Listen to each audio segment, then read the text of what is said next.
Vive Radio. Con el acontecer del día a día. Ya comienza Diario con Sentido.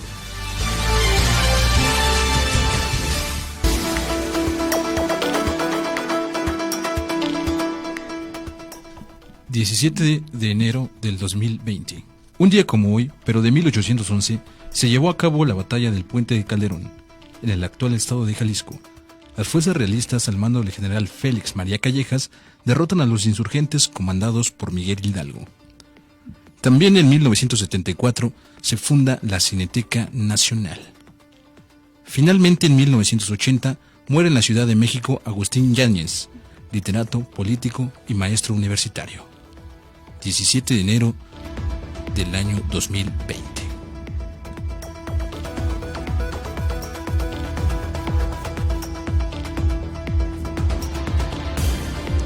Muy buenas tardes, señoras y señores, transmitiendo a través de la cabina de Vive Radio, completamente en vivo para todos ustedes. Hoy en el Diario con Sentido tenemos plácemes, tenemos la compañía como siempre de Mauricio Chumacero y hoy presentamos a nuestra nueva integrante. Mauricio, ¿cómo estás? Muy buenas tardes. Muy bien, buenas tardes, Marco, un gusto como siempre, aquí otra vez otro viernes y sí, compartiendo el gusto contigo de presentar a nuestra nueva integrante, Diana, de Karina Prado. ¿Sí? Claro, una mujer sumamente analítica, una mujer que va a integrar la parte femenina, esta dualidad que se requiere dentro de una cuestión de diálogo, dentro de una opinión pública. Por supuesto, sus colaboraciones dentro de la página y dentro de este programa en vivo nos será muy de utilidad y además enriquecerá el diálogo para juntos aperturar el debate. Karina, ¿cómo estás? Muy buenas tardes. Hola chicos, muy buenas tardes. Muchísimas gracias por invitarme a este espacio en el que estoy segura que vamos a tener unos muy buenos debates para cambiar puntos de opinión y esas perspectivas tan de género que nos estamos identificando un poquito. Claro que sí, como decía Marco, muy de acuerdo, ya veníamos buscando a alguien, una voz femenina que nos apoyara en la cuestión del debate, de pensar las situaciones que ocurren en la ciudad, en nuestro país, de cualquier índole y sobre todo de lo que veníamos platicando antes del programa, de estos temas tan polémicos que nos van a hacer pensar y nos van a hacer discutir. Sobre todo cuando se tiene que suavizar el debate, cuando se tiene que suavizar la retórica, en el momento en el que existe la dualidad y existe el enriquecimiento del diálogo. Por supuesto, la parte femenina viene a aumentar esta producción objetiva, sobre todo analítica, una señorita completamente expuesta dentro de la opinión pública y que nos complace presentarla el día de hoy. A partir de esta fecha estará colaborando con todos nosotros para que también la sigan a través de la página de Facebook Live, sus colaboraciones, sus notas y por supuesto una columna, señorita. Sí, pues yo voy a integrarme a este equipo para poner un poco ese matiz rosa, para poder poner entre ustedes esa pequeña barrera de poder digerir mejor un poquito la información, si es que ustedes me lo llegan a permitir, y también el tema ahí en cuanto a opinión pública. También estoy de verdad súper emocionada y súper agradecida, pero antes les voy a contar un poquito mi formación. Soy periodista, soy egresada de la Facultad de Estudios Superiores Aragón, estudié comunicación y periodismo, tengo un diplomado impartido en televisión educativa, también tengo un pequeñito diplomado en diseño gráfico digital, pero antes que nada amo el radio, amo la conducción y amo debatir. O sea, si es algo que me apasiona en la vida es hablar. Va a estar como pez en el agua aquí, reitero la bienvenida. Ser colegas no solamente de gustos, sino también de facultad, no Aragón, pero sí de FES-Acatlán. Entonces somos cachorros de esas camadas que salen de las facultades de estudios superiores. Darte la bienvenida también por esta cuestión de darle este matiz, como tú ya lo dijiste, rosa, morado, violeta, diverso, y vamos a ver que esto va más allá de ese color, pero sí nos congratulamos y creo que hablo también por Marco que tenerte aquí va a ser muy rico. Suavizar sobre todo el debate. Exactamente. Siempre la cuestión de digerir las noticias, muchas de las veces en este mundo feliz contamos con noticias sumamente crudas, con noticias en las cuales la perspectiva del hombre siempre va a ser distinta y el enriquecimiento dentro de la cuestión académica también, de todo el proceso que has adquirido a lo largo de tu historial académico, me parece ser que va a enriquecer demasiado este programa y sobre todo para darles la mejor información a todos y cada uno de ustedes que nos están viendo a través en estos momentos del Facebook Live, que sigan siguen nuestras colaboraciones y que también tienen a bien saber los podcasts que están siempre ahí para que ustedes puedan checar las notas en el momento en el que ustedes deseen. Pero sin más preámbulos, si ustedes me lo permiten, vamos a iniciar con las noticias de esta semana. Y es que esta semana fue totalmente polarizada la cuestión de las mañaneras de Andrés Manuel López Obrador. El día de hoy nos amanecimos con que una de las cuestiones de la sátira pública fue acerca de la posible rifa de un avión presidencial. Eso lo estaremos desbastando un poquito más adelante. Claro. Pero se inició la semana con el presidente siempre, desde que tomó las riendas de este país, desde el 1 de diciembre, al día siguiente ya tenía su primera mañanera. Vamos a dar un pequeño análisis, estaré dando los datos precisos, cuánto tiempo ha llevado de diálogo, cuánto tiempo ha estado en esta retórica de retroalimentación dentro de la opinión pública, y si ustedes gustan lo estaremos debatiendo un poquito más adelante. Y fíjense que el momento de Andrés Manuel López Obrador, como le estaba diciendo, desde el 1 de diciembre, en el cual él asume las riendas de este país, de este mundo desbocado, desde aquel momento inició su gobierno. El presidente Andrés Manuel López Obrador implementó una estrategia de comunicación inusual, como lo estábamos diciendo desde un momento. Es el primer presidente que hace este tipo de cuestiones en las mañanas, una conferencia de prensa matutina de lunes a viernes que puede durar hasta 2 horas, dependiendo del tema a debatir. Todo esto se transmite a través del Palacio Nacional. Los reporteros de fuentes presidenciales tuvieron que acostumbrarse a madrugar si querían cubrir bien a ver el primer informe del presidente de Izquierda de México, y ganó 30 millones de votos, fíjense nada más. Sí. Para llegar a la presidencia, 30 millones de votos tuvo Andrés Manuel López Obrador.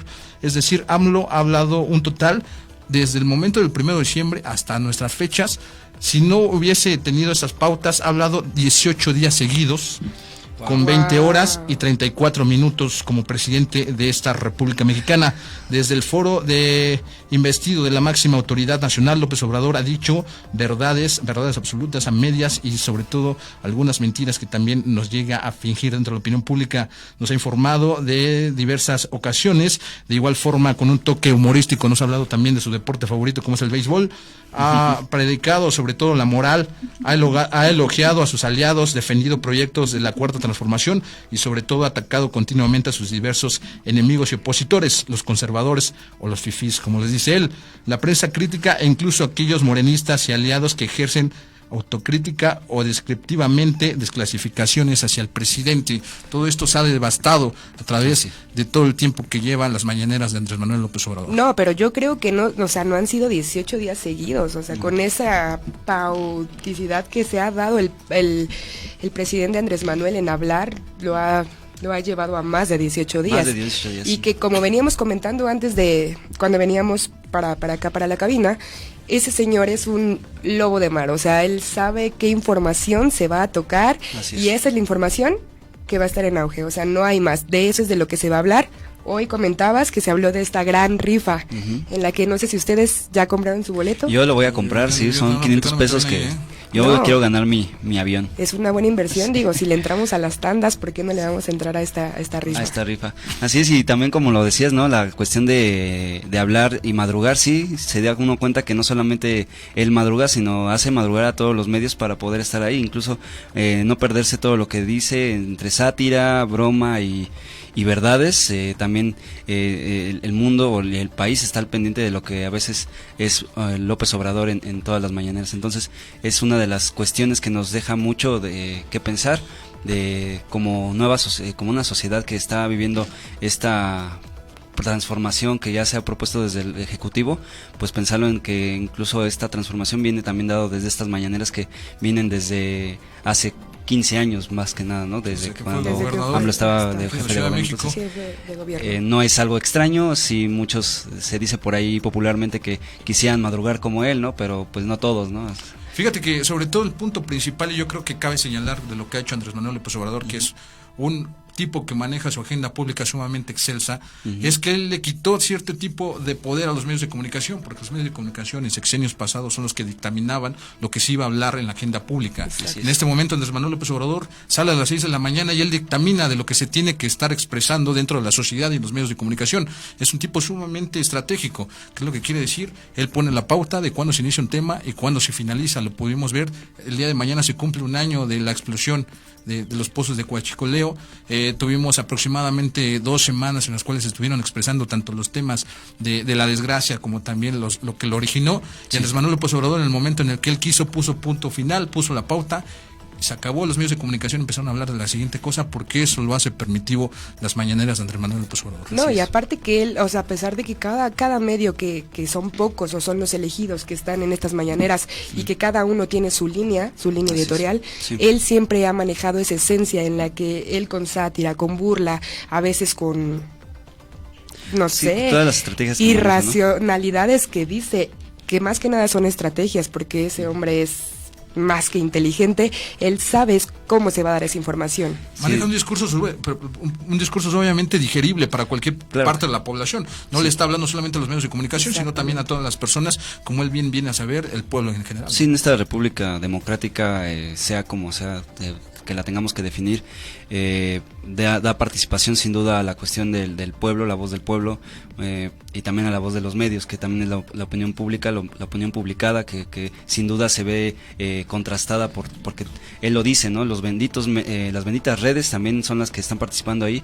entonces hay material para contrastar lo que se dice, ¿no? Entonces les iba a preguntar a ustedes qué tanto, o ya lo decías tú, Marco, la cuestión de los temas que ponen en la mesa, y nos decías que él marcaba el tema y al final él decidía cuándo empezaba y cuándo terminaba, ¿no? Y eso es muy rico porque, pues sí, la imagen queda con AMLO, los reflectores quedan con AMLO y terminan con AMLO. Entonces todo el tema es eso, y se ven en redes sociales como en Twitter, donde hay gente que es digamos contraria al pensamiento y digamos al sistema de gobierno de Andrés Manuel López Obrador, que se nota que contrasta mucho con lo que dice y su forma de ganarse los reflectores, ¿no? Sobre todo también la segunda parte, en la segunda cuestión en la cual podemos destacar dentro de estas mañaneras, es que también es el primer presidente que pone a los jefes de gabinete, a los secretarios, para expresar todo lo que se está empezando a proporcionar en el tema. Por ejemplo, en el momento en el cual se estuvo hablando acerca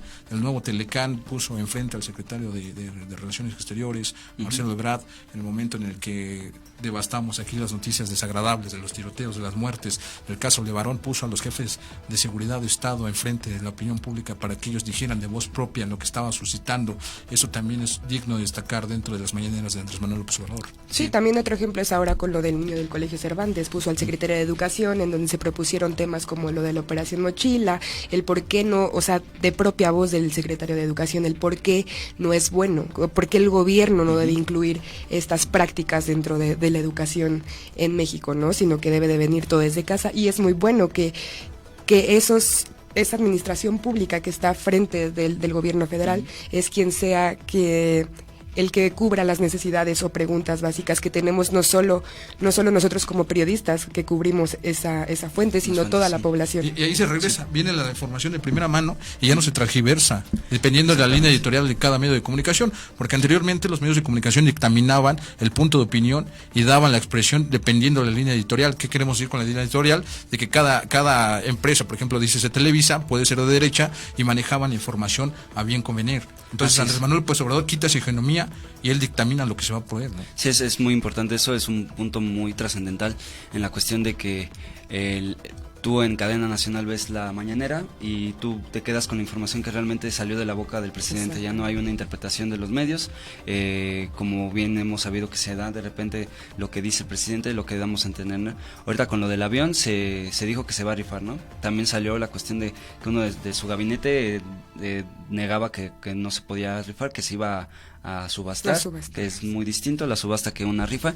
Y por otro lado, haciendo, digamos, los memes que nunca faltan y que nunca deben de faltar, la cuestión de que qué pasaría si el avión se vende aquí en México, entonces tendría su etiqueta de una ruta hacia, no sé, Indios Verdes, y su etiqueta del Piolín y demás, ¿no? O sea, se mexicanizaría, sería un avión muy mexicano, sí, pero lo que quiere el presidente es, sin duda, más allá de que se venda o no se venda, que él maneje los temas, como por ejemplo ahorita el tema central es el Telecán y la posible ida del avión presidencial. Y nos vamos al punto número 3. Muy bien. Punto número 3, por supuesto, que es la desclasificación de todos sus contrarios. Estamos hablando de la cuestión de los opositores, claramente con el Partido de Acción Nacional, claramente con algunos que se autollaman líderes de opinión, diciéndolo entre comillas, porque no hay líderes de opinión. No hay. Cada uno de nosotros debemos ser individualistas, debemos de opinar y de pensar individualmente. No tenemos que seguir una línea de alguien que nos dice cómo hacerlo, cómo actuar o cómo pensar.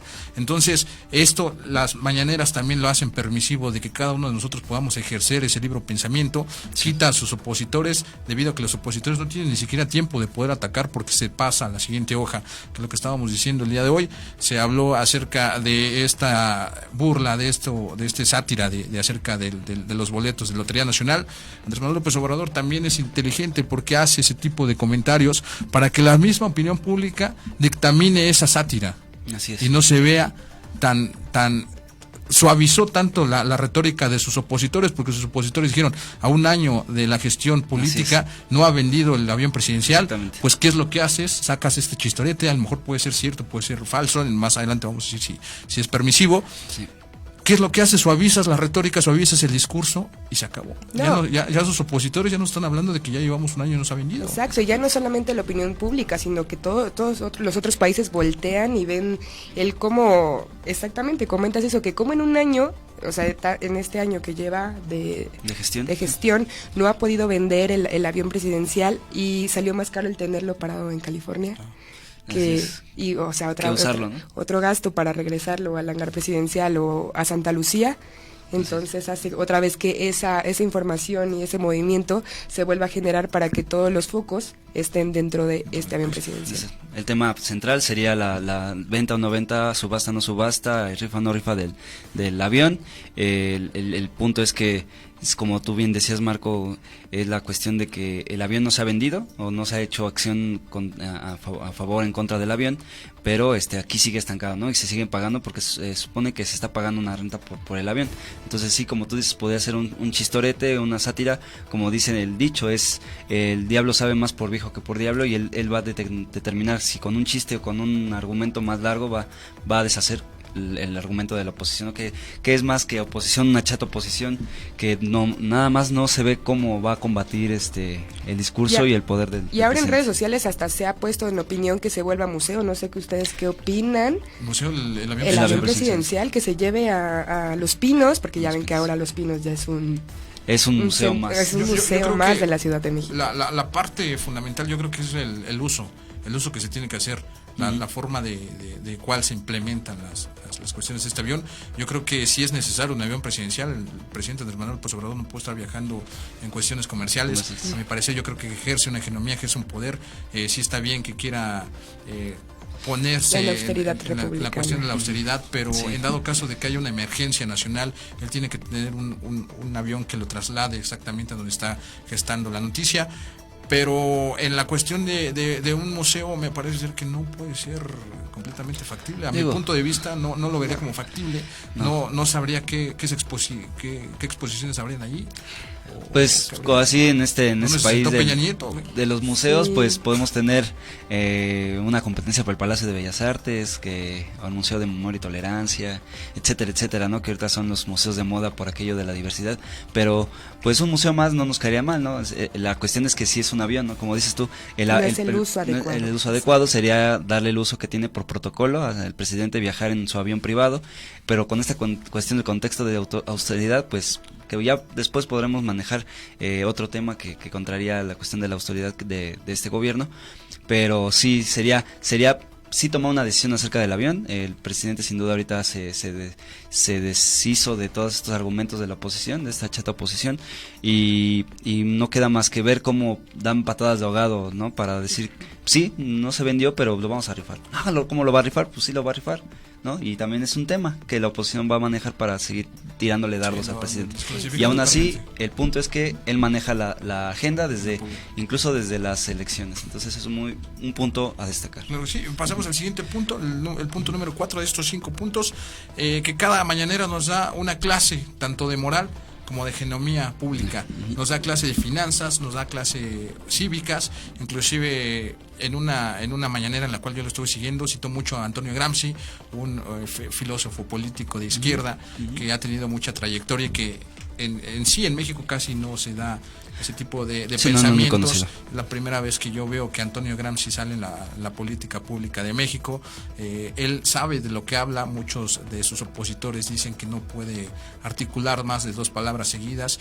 Me parece ser que dentro de la cuestión de analizar su discurso, su forma lingüística, su forma de gesticulación, él piensa antes de hablar, y yo creo que es lo que lo salva de toda esta sátira también que tuvimos con Peña Nieto, con sí, Fox, yo también creo que ese hombre piensa qué es lo que va a decir, por lo mismo de que durante toda su incursión en el ámbito político siempre se ha transgiversado la información que él ha dicho. Entonces, así él pueda decir en un minuto una oración completa, él sabe que esa información es certera y es verídica, ¿no? Que no va más allá para que un medio de información contrario o un opositor, ellos puedan transformar la información, y eso es para mí un manejo de la información adecuado. Claro que sí es un poco desgastante el estar ahí atento y a ver qué va a decir y el saber a qué punto quiere llegar, ¿no? Porque creo que sabemos desde que él empieza desde que dice buenos días y abre ese micrófono, sabemos cuál es la información que va a tocar, pero no sabemos a qué es a lo que va a llegar. Sus conclusiones, los puntos que maneja, sobre todo poniendo la escena que nos ponía Marco hace rato, el de poner a sus secretarios del gabinete al frente, pues sin duda está haciendo uso de la delegación de poderes, que sin duda el poder no recae solamente en AMLO, sino que también tiene un gabinete que tiene sin duda un peso, tiene una responsabilidad para con el país. Entonces ellos también tienen voz, sí, que quizás en otros gobiernos no se daba, solamente hablaba el presidente. Tenemos antecedentes de otros gobiernos donde, pues, si uno de los secretarios hablaban, pues hemos visto las consecuencias de esto, ¿no? Comunicados, otras personas, helicópteros que caen en Reforma, no sé, cosas así, ¿no? Que contrarían el discurso del presidente, porque, por ejemplo, les decía ahorita en la cuestión del avión. Luego uno de sus secretarios lo contradijo, le dijo que no se iba a vender, que no se iba a rifar, sino que se iba a subastar, que no iba a ser posible tener un boletito de 500 pesos, porque el que lo tenga lo gana, ¿no? O sea, un avión que vale tantos millones de pesos, va a bajar mucho su precio. Entonces, ahorita con esta cuestión de tener la comunicación ahí con sus secretarios es muy importante. El punto número 5 de las mañaneras en esta desbaste de análisis de lo que lleva la gestión pública de Andrés Manuel López Obrador. El número 5, el intervencionalismo. ¿Qué es lo que pasa en el momento en el que él se deslinda de cualquier conflicto que no afecte la soberanía mexicana? También se ha puesto en duda las cuestiones. En algunas ocasiones los presidentes no hablaban, solamente mandaban comunicados.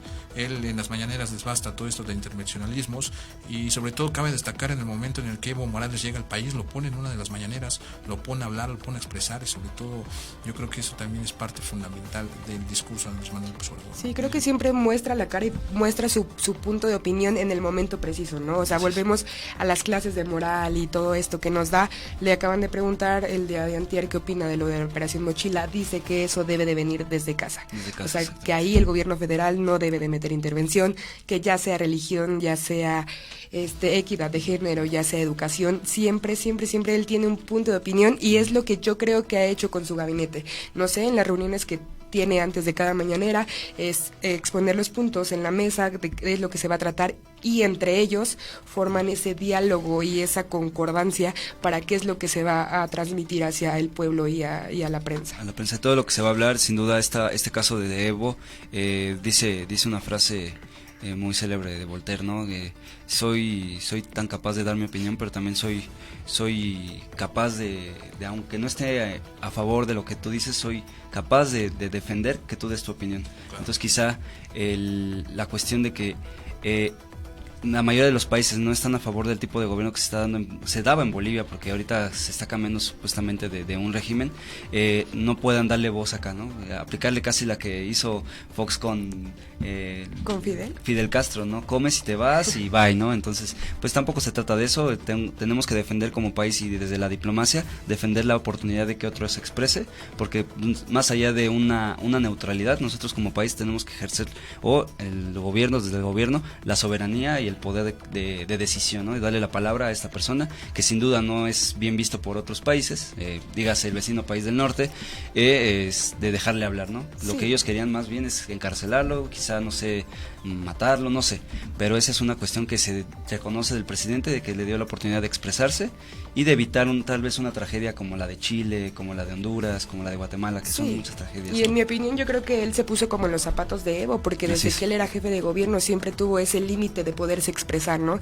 Entonces por eso él desde campañas anteriores ha estado a favor de la libre expresión, ¿no? Y es por eso que tanto en marchas, en huelgas y todo eso, él encomienda que la libertad de expresión es un derecho que tenemos por ende, por ser seres humanos y más como mexicanos. Creo que este gobierno ha aunado a la libre expresión algo tanto en medios, tanto en población, tanto en sectores rurales, en que pueda llegar más allá no solo de esos sectores tan pequeños, sino que se ha diversificado toda esta expresión. Sí, perdón Marco, no limitar a solo un grupúsculo que dé la opinión, sino que también con esta facilidad y el derecho a la expresión es que todos tengamos o tengan la oportunidad de expresarse y dar su punto de vista. Claro. Quizá si esté equivocado vamos a tener la oportunidad de saber que está equivocado por ciertos fundamentos, pero sin llegar al límite de censurar, que eso jamás se podría permitir, ¿no? Sí, la primera vez que tenemos la posibilidad de poder tener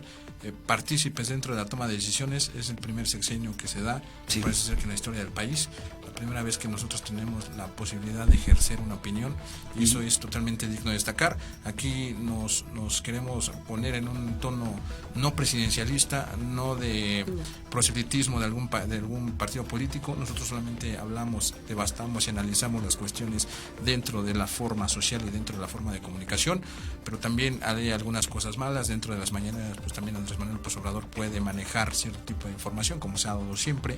Nos pueden dar datos tanto maquillados, como siempre se ha manejado, o datos que no son suficiente información para enriquecer el diálogo. De eso vamos a hablar un poquito más adelante, porque Jorge Ramos precisamente el día martes estuvo increpando dentro de estas mañaneras a Andrés Manuel López Obrador, y dentro de los datos que presenta Jorge Ramos y los que presenta el presidente, pues ese hay una discordancia tremenda, ¿no? Muy bien. Pues bueno, pasando a otro tema, Marcos, si me permiten, Karina, la cuestión internacional. Tenemos información del cambio de gobierno, posible cambio de gobierno en Rusia. El presidente actual, Vladimir Putin, está preparando constitucionalmente el cambio de gobierno, ¿sí?, de la Federación Rusa, y leo textual: el primer ministro ruso, Dmitry Medvedev, presentó el miércoles 15 de enero 2020 al presidente Vladimir Putin la renuncia. El primer ministro Medvedev renuncia personalmente con el presidente Vladimir Putin a su gobierno. Un inesperado anuncio tras el discurso del jefe de Estado en el que propuso reformas constitucionales. Nosotros, como gobierno de la Federación de Rusia, tenemos que dar al presidente de nuestro país los medios de tomar todas las medidas que se imponen. Es por ello que el gobierno en su composición actual presenta su dimisión, dijo Medvedev en unas declaraciones retransmitidas por la televisión. Entonces se menciona aquí que el presidente o el primer ministro y todo el gabinete renuncia por esta cuestión del cambio constitucional, y continuó. El presidente agradeció a su primer ministro saliente y sus ministros y les pidió que concluyeran sus asuntos corrientes hasta el nombramiento de un nuevo equipo. Quiero agradeceros por todo lo que han hecho. Expreso mi satisfacción por los resultados obtenidos, incluso si no se ha logrado todo, dijo. Medvedev, muy cercano a Putin, explicó que dimitió tras la decisión de su mentor de aportar cambios fundamentales a la Constitución rusa, reformas que modifican, según él, el equilibrio de los poderes ejecutivo, legislativo y judicial. Entonces, brevemente se menciona que todo el gabinete renuncia por la cuestión de que va a modificar la posibilidad de que los poderes tengan un poder igual, y ahora lo que se busca es que Vladimir Putin, al terminar su gestión, él busque posiblemente el cargo de primer ministro, como lo hizo hace unos años, en 2012, cuando él pasó a ser primer ministro y Medvedev pasó a ser el presidente de Rusia. Y entonces, a partir de eso, todo el gabinete renuncia. Sí se ve como un problema interno, pero sin duda con esta parte diplomática, Vladimir Putin dice: sí, les acepto su renuncia, pero terminen todo su trabajo, como en todos lados lo hacemos, ¿no? Renuncias, pero termina todo tu trabajo, y nos vamos en paz, ¿no? Entonces no sé qué puedan no, y que decir sobre esto. que de hecho el día de ayer todavía Vladimir Putin tuvo diálogo con algunos de sus miembros del gabinete, con los cuales quería dialogar y saber si todavía ellos querían quedarse dentro de esta gestión de gobierno que podía sobrar. Lo que a mí no me queda muy claro es si Vladimir Putin quiere darle mayor poder al Parlamento ruso para que después, para que terminando su gestión en presidencia, esto que le queda, él pueda pasar a ser parte o un cargo importante del Parlamento y así poder él retomar el poder en Rusia. Entonces yo no sé qué opinan ustedes en cuanto a esto, que para todavía, antes de que Medvedev ya le había presentado la renuncia, él ya tenía como candidato a este primer puesto al puesto de primer ministro a Mikhail Mishustin, quien recibió así con brazos abiertos esta promulgación. Sí, ¿quién le hace feo al ministro? Pues al ministerio, pues no, ¿verdad? Fíjate que las cuestiones constitucionales, Vladimir Putin ya lleva gestando un cierto tipo de tiempo en la cual tiene la forma de legitimar la gestión del poder. Así es. ¿Y cómo lo va a hacer? Transformando la constitución rusa, como lo han hecho varios, pero muchos presidentes que después se tonan en un tono dictatorial, de un tono de dictador. La cuestión distinta es que Vladimir Putin tiene todas las cuestiones sociales de su favor, es un líder nato, no solamente a nivel local, sino también a nivel global. Sí, así es. Entonces eso legitimiza que pueda haber Vladimir Putin por lo menos unos 5 o 6 años más, retransformando su constitución, y mientras los rusos no tengan ese tipo de hegemonías, hay que recordar desde el estalinismo, desde el leninismo, en el cual pues los puestos de mando duraban hasta que el líder muriera, y él mismo daba la señalización de quién sería su predecesor. Hay que recordarle a Stalin, Lenin, en el momento en el que muere, él quería que fuera Trotsky el que hubo un conflicto de poder, ¿verdad? Y después el conflicto se da de que Trotsky viene de arraigo político a México, y quién se queda, Joseph Stalin, ¿no?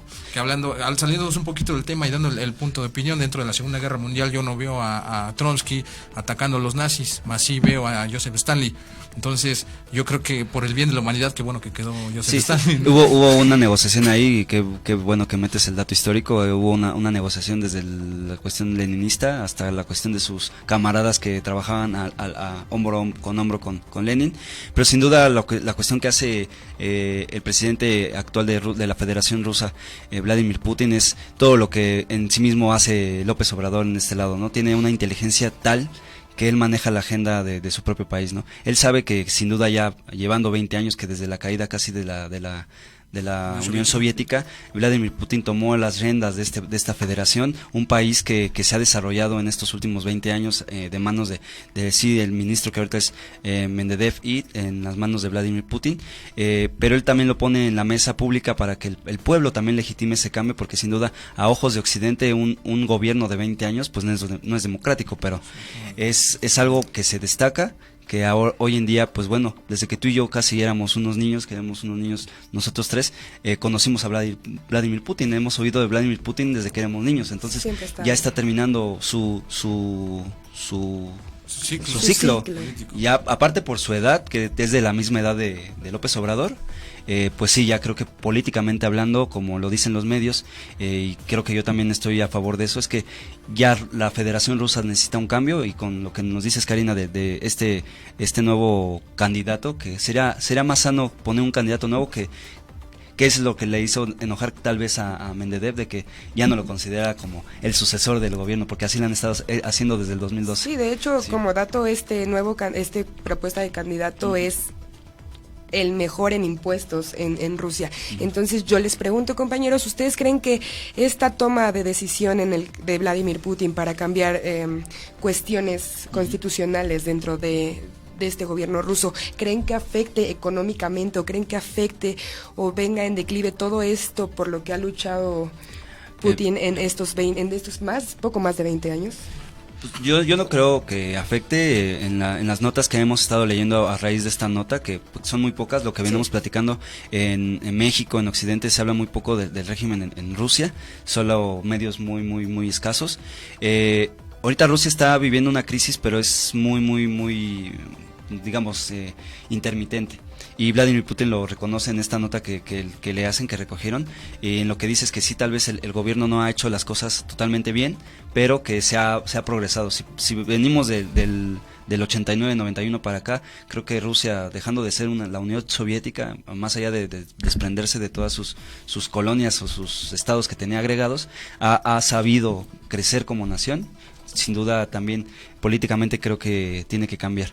Desde la forma de la transformación zarista, desde que cambian la forma zarista en la cual todo la cuestión política y económica surgía solamente por una persona, un tipo de feudalismo por ahí, la transformación dentro del socialismo, todo lo que ha marcado dentro de la historia de Rusia, la forma de pensamiento, toda la primera implementación de un socialismo cualitativo, de un socialismo más formal, el leninismo y toda la transformación, me parece ser que Rusia no puede estancarse en la forma económica, sí la forma, la traición, la cruel traición que cabe señalar a título personal de Gorbachev en el momento en el que deshace la Unión Soviética, nos pegó a todos los comunistas aquí en el corazón. Sí. Entonces, hablándote de esa forma, me parece que la cuestión económica en Rusia jamás se va a poder transformar o retroceder, y en este caso legitimiza su poder Vladimir Putin señalando a quien él quiere, a quien él sabe que puede y el quien va a seguir totalmente, por lo menos hasta que él viva, las cuestiones que él dictamine, ¿no? No, sí. Ya, perdón, sí, aparte queda en mí la duda qué tan fuertes o qué tan importantes han de ser estos cambios en la Constitución,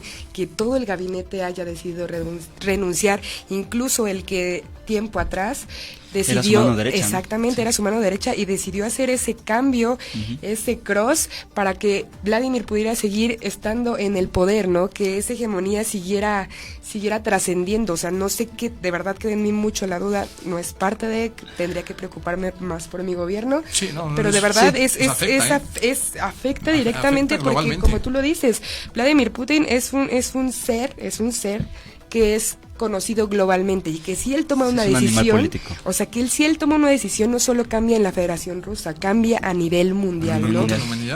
Entonces a mí me queda mucho la duda cuáles serán estos cambios constitucionales para que todo el gabinete haya decidido renunciar. No sé si para finalizar solamente con esto que pones en la mesa, Karina, en la cuestión de cuál sería el cambio político. Sí, sin duda ahorita con el gobierno de Vladimir Putin se dice que han habido agresiones, ha habido descuidos en derechos humanos, con esta cuestión de, ahorita que venimos hablando de la libre expresión, en Rusia está muy limitada, se menciona, pero que con la reflexión que hacía Medvedev en esta cuestión, y todos los medios de comunicación que están cubriendo la nota, es qué se haría a favor de los derechos humanos, que es la cuestión de la libre expresión, y también la agenda política con los conflictos que hay ahorita en Medio Oriente, hablando de Irán, qué políticas tomaría Rusia, porque estamos hablando de que en 2024 ya estaríamos en las nuevas elecciones de Rusia, y aunque no sea en nuestro país, es algo que va a afectar en la cuestión de la política global, de cómo se va a organizar, digamos, los cuadros,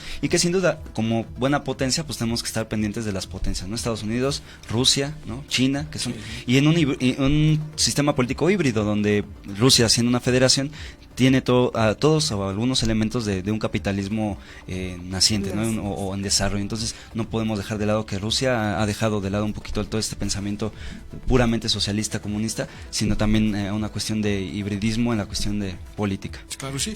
Vamos a ir a un pequeño corte comercial, vamos a regresar porque todavía vamos a hablar acerca de qué está pasando dentro de los mercados de nuestra bellísima Ciudad de México. Hablaremos populares. De lo que estuvo hablando Jorge Ramos, marca la redundancia. Hablaremos también un poquito ya acerca de lo del avión presidencial, y además en los deportes tenemos ya a los finalistas rumbo al Super Bowl 51.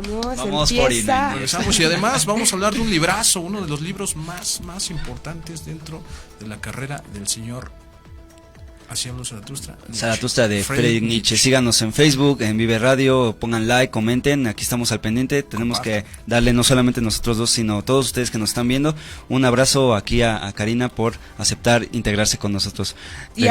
Perdón, Mau, y aparte de compartir esta liga y de vernos a través de Facebook Live, por favor mándenos qué es lo que opinan acerca de estos temas, qué opinan ustedes de la mañanera, de la postura que tiene el presidente Andrés Manuel López Obrador ante estas informaciones que nos da, y regresamos.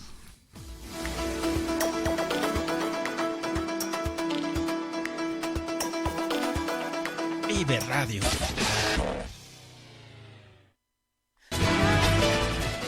Ya estamos de vuelta con más aquí en Diario Consentido.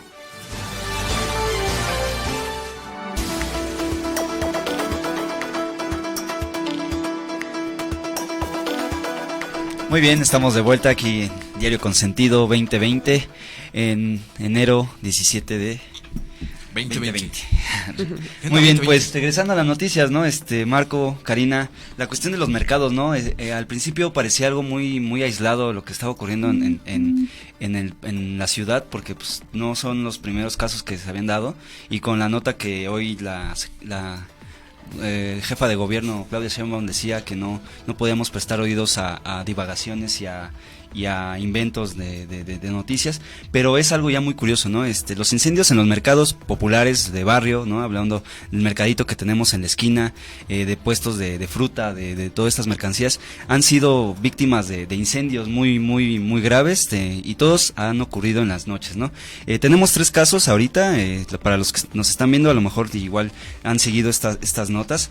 Tenemos primero el incendio del mercado de San Cosme. Fue el primero que se presentó el día 22-23 del año pasado, en diciembre, en la noche. Estábamos, digamos, 23. Preparándonos para la fiesta y se incendió. Estábamos enterándonos de que se había quemado el mercado de San Cosme.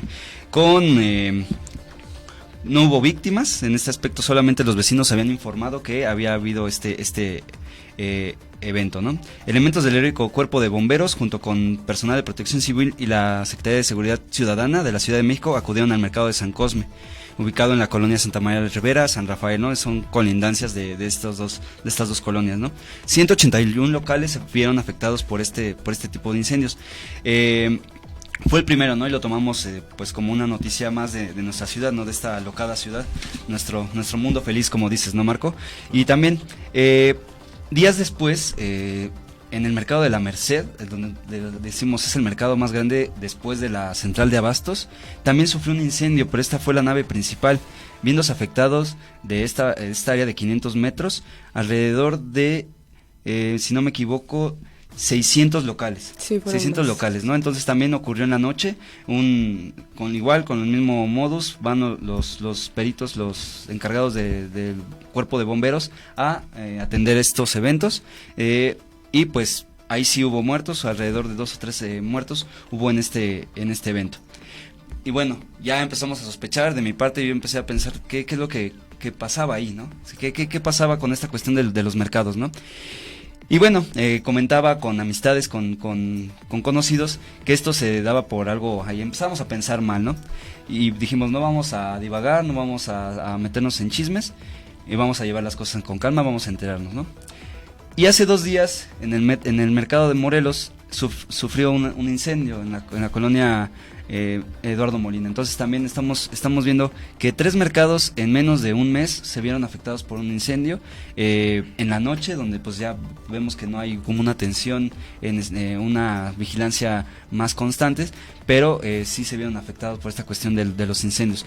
El por qué, pues aún no lo sabemos, tomando las palabras de la jefa de gobierno, es no divagar, no inventar alguna razón, pero sí deja mucho que pensar acerca de estos mercados. No sé qué puedan Pues mira, yo decir. aquí me voy a explayar un poquito porque orgullosamente yo soy locataria de un mercado, uno de los mercados más grandes que en algún momento llegó a competir con el mercado de la Merced, que es el mercado Martínez de la Torre, ubicado en la colonia Guerrero. Muy bien. Entonces, Sí. no sé, mira, yo la verdad, ante esto que comentas de la jefa de gobierno Claudia Sheinbaum, a mí de verdad me asombra, me emociona y a la vez me da un enorme gusto el que las autoridades en este gobierno, en esta gestión, vayan y directamente chequen cuáles son los errores o todo lo que está fallando para estas causas. Las afectaciones. Sí, yo recuerdo que, sabes, como dices, estábamos preparándonos para las fiestas y nos enteramos que uno de los mercados vecinos, porque Sí, estamos está en la cerca. zona centro, Sí. se quema y empieza el miedo, ¿no? Empieza el no, y si apagaste el gas, y los mercados es una bomba de tiempo. Así es. Tanto de luz como de gas. Así es. Estamos, de verdad, hay locales, está el comercio informal, el que está la señora de las gorditas, la de afuera, más Así de no sé cuántas cocinas que hay adentro de los mercados. ahí un comerciante siempre busca vender, siempre busca exhibir todos esos productos, los cuales son el sustento de todos los días, de cada locatario. Yo siento que todo empieza desde el mal manejo de la administración interna de un mercado. ¿Por qué lo digo? Yo he visto este cambio, hablo por mi mercado, de Martínez de la Torre, en varias administraciones. En el mercado tenemos una planta de luz, una energía directa de luz. Entonces, ¿qué es lo que hace? Si en este mercado, Martínez de la Torre, hay un corto, hay una fuga de algo, entonces inmediatamente con esta planta toda la energía se corta. O sea, todo se termina. Gracias al apoyo de la alcaldía Cuauhtémoc, hace 3 años hubo un cambio de instalación eléctrica en todo el mercado. Entonces todo se puso en canaletas, todos los locales tuvieron una bajada directa para un switch, una caja de luz. Entonces yo creo para mí que toda esta cuestión está dentro desde la administración interna de un mercado. Si tú nada más como mesa directiva, como administración, buscas solo el solventar lo que tú quieres, pues creo que no, ahí está el sustento de cada día. Que sí hay muchos descuidos, sí hay muchas veladoras, que se supone y no se hace. Cada uno de estos locales deben de tener esas normas de protección civil en la que debemos de contar en cada pasillo con un extinguidor. De hecho, pasaron unos compañeros de nosotros periodistas de un periódico a hacer un sondeo, ¿no? De cuántos locales de comida, en este caso, que son los que cuentan con la mayor prevención, que cuentan con gas y todo eso, cuáles son los que tienen extintores. Son muy pocos. La mayoría no cuenta con estas normas que deberían de ser estrictamente de la alcaldía, que contarán con ellos para poder brindar estos servicios. También pensábamos, la verdad, entre comentarios de los vecinos, que pues es muy raro, ¿no? Que en 3 días, o sea, esa vez fue el mercado de San Cosme, después inició en el de las Flores, en el mercado de las Flores, mejor conocido como el de la Merced, y de ahí se pase al más grande, ¿no? Que ya había sufrido hace 4 años, no recuerdo, 5, un incendio igual, en el que fue horrible. También lo sufrió el de la Río Blanco, también tuvo un incendio. Entonces, a mí la verdad se me hace más que son en la noche, ¿sabes? En la noche no hay vigilancia. No hay vigilancia. Y también yo creo, en mi opinión, y a como yo difiero con estos mercados, es que todos los veladores y la seguridad que está dentro de cada uno de ellos, se les debería de brindar por parte de las alcaldías algún curso para llevar a cabo en cualquier siniestro un protocolo adecuado para que estos siniestros no llegaran a un mayor peligro, exacto. Sí, el problema, obviamente ustedes lo están devastando muy bien. Lo secuencial de los actos, o sea, ya son muchos mercados en una línea que siguen el mismo protocolo de incendios.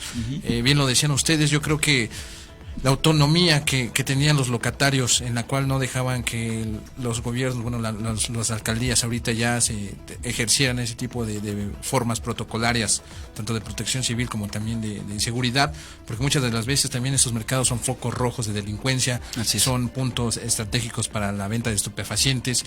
Entonces ese tipo de autonomía que gestaban los antiguos comerciantes que empezaron a formar estas plazas, estos mercados, pues también fueron parte de toda la precariedad de los mercados, de que no existan modos de seguridad, y sobre todo en las fechas, en diciembre siempre se aumenta la cuestión de combustibles, la cuestión de descuidos, el alargo de los horarios.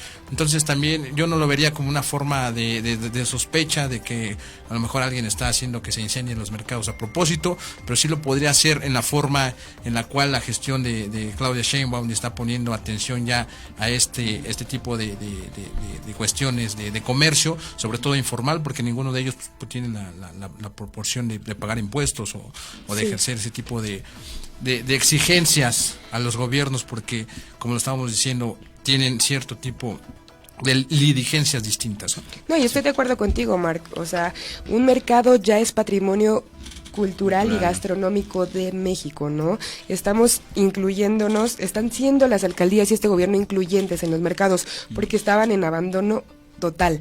O sea, ya la gente prefiere ir a los centros comerciales, a los supermercados, a surtirse con esas nuevas modalidades de pago con tarjeta, vales electrónicos, lo que en un comercio en donde pueden, oiga, me vende 1 kilo de jitomates y puedes ir a un centro comercial y ahí no, ahí es el paquete o no. Entonces, este gobierno se ha encargado de hacer surgir de entre las cenizas, literalmente hablando, todos estos comercios que siempre han sido parte de la cultura desde... O sea, desde época prehispánica, nuestros abuelos, nuestros bisabuelos, y ese es muy curioso porque más bien preguntarme yo ahorita sería cuál sería el futuro de estos 3 mercados o el mantenimiento que va a haber, qué sigue, ¿no? Después de estos tragedias que ocurrieron en estos 3 mercados, quizá como dices tú, Karina, la cuestión del mantenimiento, la falta de de él, entonces a lo mejor es más una tensión interna que algo exterior que venga a dañar lo que es un patrimonio cultural, ¿no? Y ya para cambiar de tema y terminar con esto, les recomiendo mucho, el PRI hace 3 años en su gestión hizo un libro de mercados, hizo un libro completo en honor a los mercados de la Ciudad de México. Muy bien, vamos a revisarlo. Lo pueden encontrar a través de internet. Y de verdad van a conocer la historia de cada uno de estos mercados y a lo mejor por ahí se puede descubrir el por qué, el descuido y el por qué están resurgiendo. Visiten los mercados, incentiven el comercio. Un consumo local. Comercio local. Las personas que... Yo siempre he visitado los mercados y son sumamente amables, con productos frescos, con productos de calidad y sobre todo a precios justos, ¿no? Sí, así es, poniendo una nota, un paréntesis en esta cuestión de la prevención de protección civil y la cuestión de los mercados, tomando los mercados como pretexto, recuerden que este lunes va a haber el megasimulacro por las cuestiones de los temblores que se han suscitado en la ciudad, entonces pedirle a todos ustedes estén prevenidos en sus escuelas, en sus trabajos, en donde ustedes estén, el día 20 de este mes, enero 2020, va a haber un megasimulacro. Ya tenemos ahí anuncios en todo el sistema de transporte y demás, en los medios de comunicación, este evento que va a suceder. Tomen con toda la toda la calma del mundo, porque ya con esta desesperación colectiva es como así que recuerden, simulacro 20 de enero. 20 de enero a las 10 de la mañana, me parece. De forma protocolaria, no lo tomen a la ligera tampoco es un juego. Que no los agarre de sorpresa y todo con calma, no corran, no empujen y no griten, por favor. Sí. Muy bien, Marco, que nos traes una nota, ¿verdad? Sí, estamos hablando desde el principio de las mañaneras de Andrés Manuel López Obrador, y fíjate que el día martes increpó adentro de la conferencia de prensa, el día martes. Qué raro. Uno de los autollamados líderes de opinión, sobre todo en Latinoamérica, Jorge Ramos, quien su bandera principal es la controversia, es la forma de vender notas de la forma más arrabal posible. Estábamos hablando también cuando fue a entrevistar al señor venezolano Maduro, y él tuiteó que estaba siendo secuestrado, que le habían quitado sus notas. O sea, este tipo es sumamente arrabalista dentro del género político, dentro del argot publicitario, periodístico. Llegó con unos datos acerca del incremento y la comparación de el gobierno de Felipe Calderón, que fue uno de los gobiernos más violentos dentro de la historia de México. Comparándolo con lo que lleva en la actual gestión de Andrés Manuel López Obrador, él presentó unos datos precisos, no sabemos de dónde los sacó. Andrés Manuel López Obrador dijo que citara sus fuentes, él dijo que un periodista nunca cita fuentes, lo cual completamente de acuerdo, pero debido a la transgiversión de noticias, de datos, de estadísticas, pues Jorge Ramos simple y sencillamente fue a hacer el ridículo, presentó cuestiones y documentos que carecen de una formación legal, de una formación totalmente que lo sustente con hechos.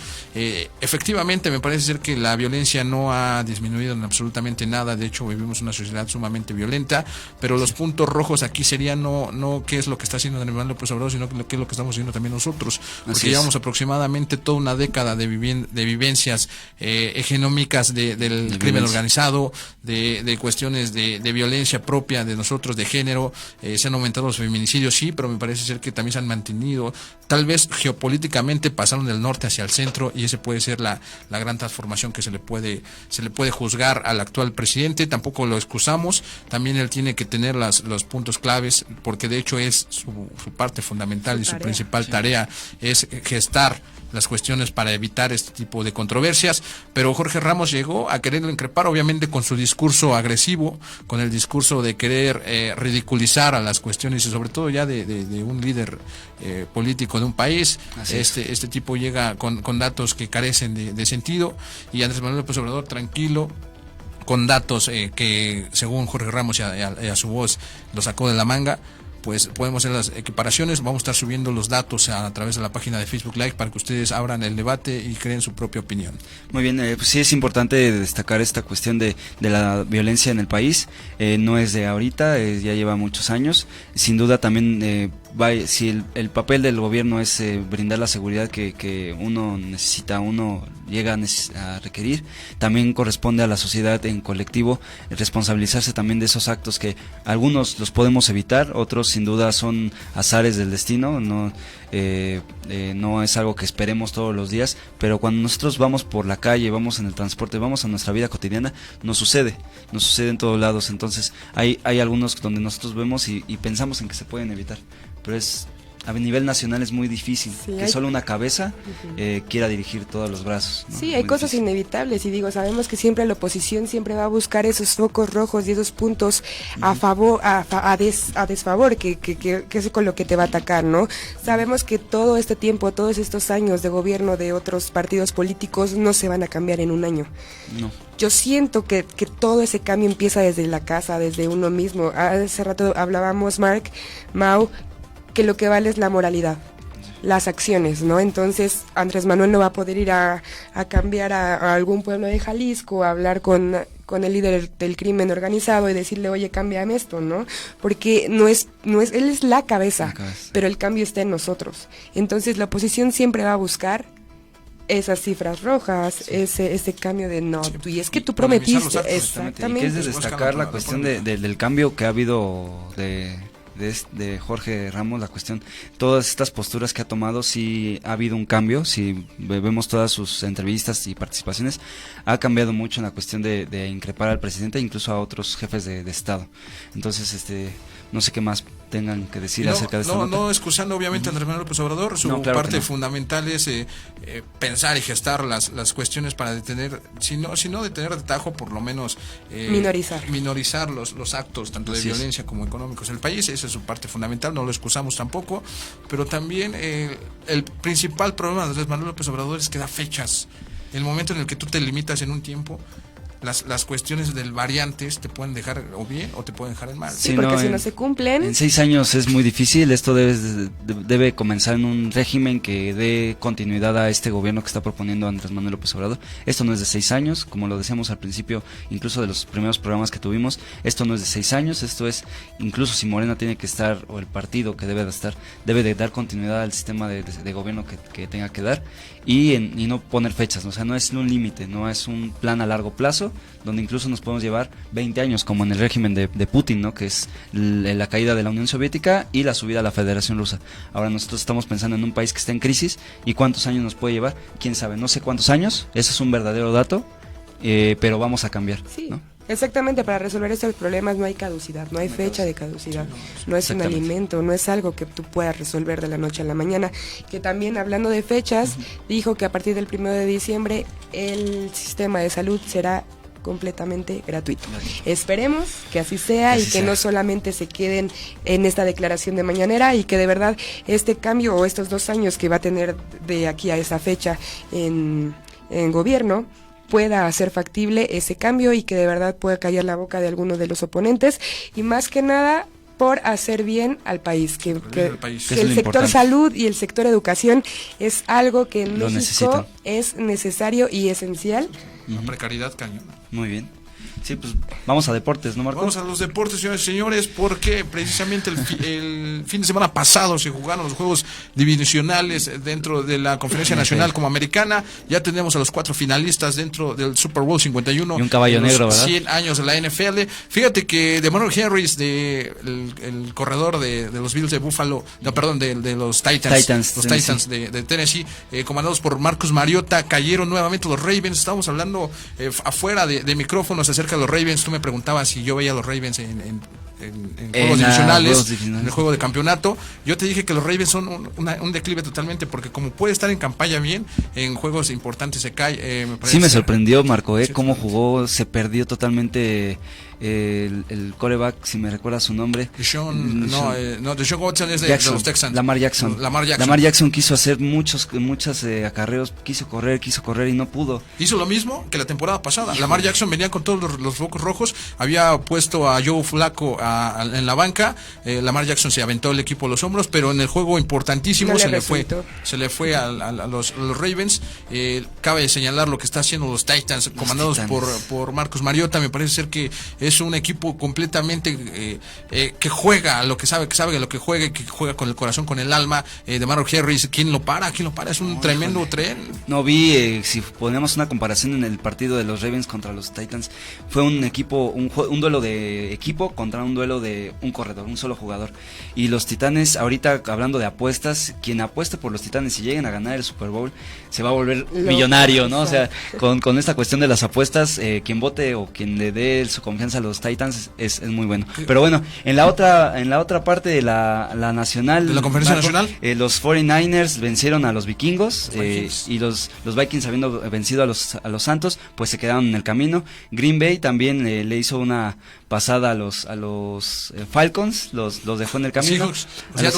Los Seattle Seahawks, y pues bueno, vemos que esta final va a ser 49ers contra los Packers. Creo que uno de los que había puesto en el Super Bowl llegó, porque yo veía la final del Super Bowl con los Ravens, pero creo que esto, como va a ser 49ers contra Titanes. Ese es mi estimado. Fíjate, Aaron Rodgers, poniendo la cuestión de los 100 años de la NFL, Aaron Rodgers tiene más peso que Jimmy Garoppolo. Hay que ver cómo llegan los 49ers, porque los 49ers ahorita se toparon con equipos débiles. Los 49ers tuvieron una temporada sumamente aplaudible, pero se van a enfrentar a Aaron Rodgers, y Aaron Rodgers es un viejo lobo de mar, y si queremos disipar un poquito las noticias, me parece que pesa más Aaron Rodgers en este momento que el señor Jimmy Garoppolo. En dado caso del pronóstico, exacto, me parece que va a ser un partidazo. Green Bay no tiene con qué competirle a San Francisco. Si San Francisco sale a jugar y sale a hacer lo que tiene que hacer, me parece que San Francisco va a pasar por encima de Green Bay sin ningún problema. Si la NFL no nos los permite, Aaron Rodgers tiene mayor hegemonía en ese momento, pero me parece ser que la final de este Super Bowl 51 de los 100 años de la NFL podría ser Pat Mahomes frente a Jimmy Garoppolo, los Kansas City Chiefs frente a los San Francisco 49ers, y yo sí veo campeón a Pat Mahomes con Tyreek Hill, con Steven Wirtz. Me parece que los Kansas City Chiefs se pueden llevar este Super Bowl. Entonces, señores, ponemos la... No, yo... ¿Tú qué nos dices? Para empezar, ¿qué equipo le vas? Para que no, yo le voy a los Delfines. Le voy a los Delfines, chicos. Desde que yo nací, jamás he podido ver a los Delfines con un campeonato. Entonces, yo no me... Mire, yo por eso ahorita, así desde que se fue Marino... Fíjate que Fitzpatrick, cuando le ganan a los New England Patriots y los mandan a juego de comodín, me parece que transformaron ahí toda la línea americana. Los Miami Dolphins le hicieron la maldad a los New England Patriots. Sí, siempre se lo dan. ¿Pero cuánto tiempo pasó para eso, Mark? Bueno, ya después de que nos cansamos de ganarle. Entonces incluso lo que dices tú es un caso similar al de los 49ers, después de ganar con su Joe Montana de figura. Yo estoy esperando un primer Super Bowl donde veamos campeones a los San Francisco. Y hay que recordar, Jimmy Garoppolo tiene toda la escuela de Bill Belichick y de Tom Brady. Entonces los New England Patriots ponemos las apuestas en la mesa y esperamos que nos escriban a través del Diario Consentido quién va a ganar este Super Bowl 51. Kansas City, a ver, señores, ¿quién aquí con mis compañeros? Que yo soy patriota de corazón, pero pues lo sentimos amigo en este amor al momento. deporte. Así es. Pues bueno, para finalizar, como es, nunca variamos, la recomendación literaria del viernes por la noche es Friedrich Nietzsche y su Así habló Zaratustra. Bellísimo libro, léanlo. Karina, si nos haces favor también, leámoslo juntos y veamos qué es lo que nos deja Friedrich Nietzsche. Friedrich Nietzsche, en Así habló Zaratustra, habla acerca de una liturgia, de cómo vivir, el bien vivir para llegar al superhombre. Friedrich Nietzsche llegó en un cuadro de depresión, en un cuadro de ansiedad, a escribir uno de los más bellos poemas, para mí uno de los más bellos prosas de la literatura universal. Friedrich Nietzsche habla acerca de cómo llegar a un superhombre con las 3 facetas, desde niño, camello y obviamente para llegar a todo el león. Y habla acerca, inicia el libro y dice: cuando Zaratustra cumplió 30 años se quiso despegar de todo lo humano.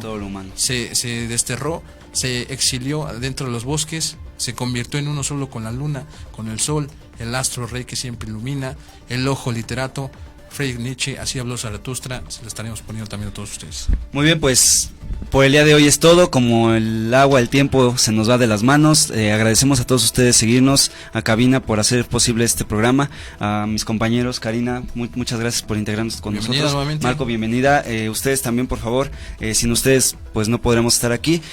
Arropemos a Karina en esta nueva experiencia, en este nuevo proyecto, y sin duda ella va a aportar mucho a este programa, y vamos a refrescar lo que es este 2020, Marco. Chicos, muchísimas gracias por la invitación, por esa confianza, por seguirme nutriendo de todo ese conocimiento que estoy segura que me iré incluyendo durante este tiempo y el tiempo que ustedes me lo permitan en este proyecto. Y de verdad, mil gracias. Gracias a todos ustedes por apoyarnos, por arroparme, y espero ser de su agrado. Cualquier duda, comentario, opinión, háganosla saber a través de Diario Consentido, que todo será bien recibido. Muy bien. Pero sí, nuevamente bienvenida, Karina, sigan sus participaciones, sus colaboraciones, estaré escribiendo también dentro de la página, tanto notas como columna, y si ustedes nos hacen permisivo la próxima semana, el próximo viernes, estaremos devastando más las noticias de este mundo feliz, haciéndole apología al señor Aldous Huxley. Muchísimas gracias. Diario Consentido. Hasta la próxima. Muchísimas gracias.